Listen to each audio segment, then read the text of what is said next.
এবং ধূমপানের এই প্রভাবটা, এই ক্ষতিটাই সবচেয়ে বড় ক্ষতি। এইটাকে এইভাবে যদি আমরা উপস্থাপন করি তাহলে আসলে নীতি নির্ধারকদের সিদ্ধান্ত গ্রহণ প্রক্রিয়া স্বচ্ছ হবে এবং উপস্থিত তরুণদের কাছে এটা স্পষ্ট হবে। আমরা মনে করি যে অন্যান্য আলাপ আলোচনা ডেফিনেটলি প্রয়োজনীয়, কিন্তু স্পষ্ট হওয়া দরকার তরুণদের কাছে যে এটার স্বাস্থ্যের উপরে প্রভাব কী।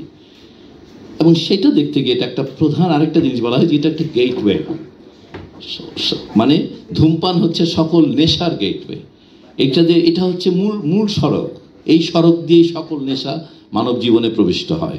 সো একজন সাধারণ শিশু, কিশোর, আজকে আমরা দেখছি গত কয়েকদিন যাবৎ কিশোর অপরাধ খুব আলোচনায় আছে। সো খুবই স্পষ্ট বলা দরকার যে কিশোর এবং যুবক তরুণদেরকে আসলে সবচেয়ে ক্ষতি যে মাধ্যমে হয় সেটার প্রধান সড়ক হচ্ছে ধূমপান। অর্থাৎ ধূমপানকে, এটাকে নিয়ন্ত্রণ করা, এটাকে সকল বিষয় আসলে তরুণদেরকে অ্যাড্রেস করতে পারতে হবে। এখন কিভাবে, আজকে এখানে অনেক তরুণ উপস্থিত, কিন্তু আমি মনে করি এরকম দরজা বন্ধ ঘরের মধ্যে আলোচনা করে আসলে ধূমপানকে অ্যাড্রেস করা যাবে না। আপনারা কষ্ট পাবেন না, আমরা অভ্যস্ত এইভাবে। আমি আমার কনফারেন্সগুলোতে গেলেও বলি যে 5 তারা হোটেলে আলোচনা করে আসলে বড় সমস্যার সমাধান করা যায় না। একইভাবে অল্প কিছু মানুষ আর একটি ছোট্ট ঘরে আসলে এটা আলোচনার বিষয় না।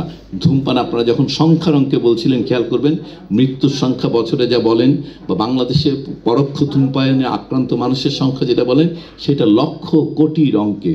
আর এই লক্ষ কোটির অঙ্ককে থামাতে হলে আপনাকে আসলে লক্ষ কোটি মানুষকে আসলে অ্যাড্রেস করতে পারতে হবে।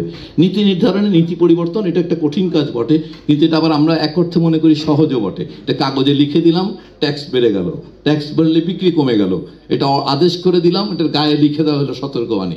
এগুলোকে অনেকটা সহজ ইন্টারভেনশন মনে করা হয়, কিন্তু মনে রাখা ভালো এই ইন্টারভেনশনগুলো আপনারা দেখেছেন যে বেশ কয়েকবার বাংলাদেশের 2বার বড় ধরনের উদ্যোগ, এগুলো কিন্তু পৃথিবীর সঙ্গে কম্পেয়ার করলে খুব খারাপ না আর কি। আমরা যদি বলি যে বাংলাদেশের 2005 এবং 13-র যে উদ্যোগ, ওই সময়কালের কনটেক্সটে পৃথিবীর জন্য এগুলো কিন্তু ভালো।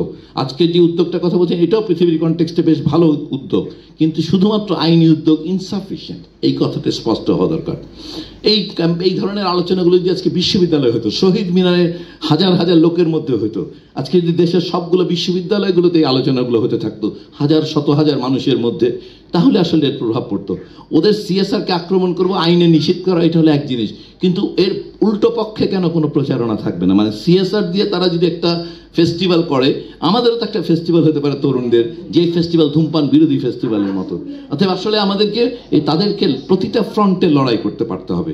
ওই ধূমপায়ীর এই উৎপাদকরা যেই ফ্রন্টে আমাদেরকে নেশাগ্রস্ত করার চেষ্টা করছে, ওই প্রতিটা ফ্রন্টেই তাকে আসলে নেশা থামানোর চেষ্টা করা দরকার। তো আমরা মনে করি যে আসলে নারী মৈত্রী সহ, আর আরেকটা ব্যাপার, কোনো অন্য অর্থ না, কিন্তু এই নারী মৈত্রী যখন উদ্যোগ নেবে তখন এটা আসলে নারী স্বাস্থ্যের উপর প্রভাবের বিষয়টা আরো অনেক বেশি গুরুত্ব পাবে ভেবেছিলাম।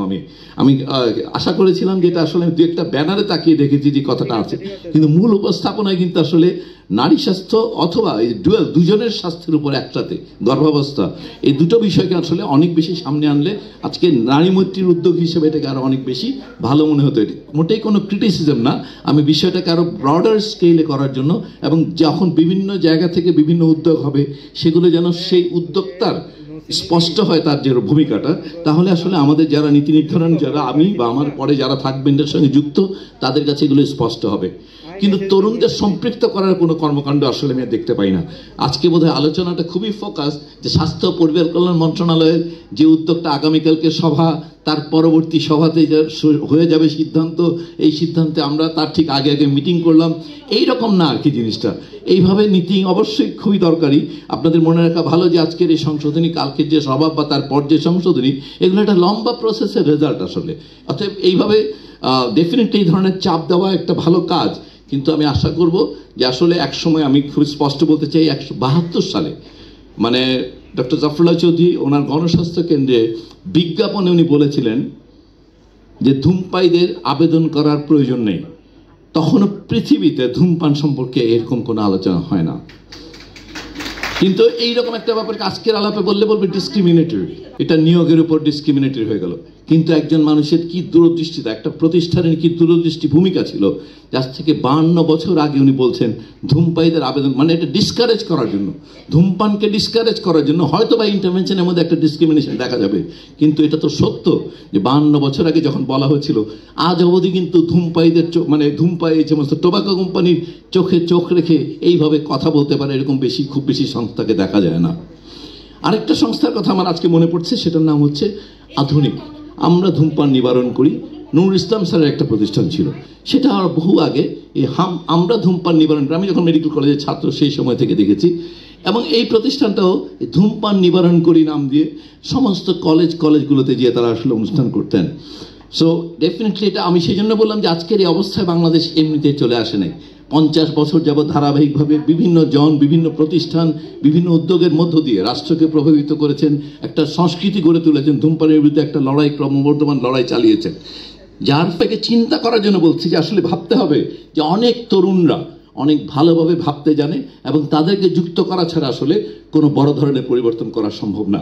সো আশা করব যে আগামীতে নীতি নির্ধারণের প্রভাবের পাশাপাশি আপনারা একেবারে স্কুলের বাচ্চাদের জন্য তাদের শিক্ষা কর্মকাণ্ডে অন্তর্ভুক্ত করা, তাদেরকে মোটিভেশনাল যেগুলোকে আপনারা বলেন সচেতনতামূলক কর্মকাণ্ড, স্কুলের বাচ্চাদের বিভিন্ন খেলাধুলা, সব জায়গায় ধূমপানের ক্ষতিকর প্রভাবটা সম্পর্কে স্পষ্ট কর্মকাণ্ড রাখা ভালো হবে।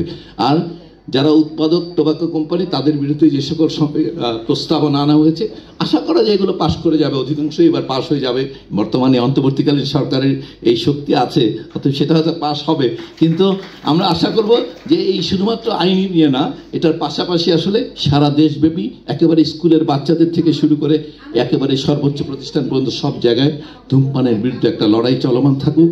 আপনাদের এই লড়াই সবসময় এটার পাশে আমরা আগে ছিলাম, এই সময় আছি, আগামীতেও থাকবো। আপনাদের সবার জন্য অফুরান শুভকামনা এবং অসংখ্য ধন্যবাদ এবং কৃতজ্ঞতা আমাকে এখানে দাওয়াত দেওয়ার জন্য, যেটা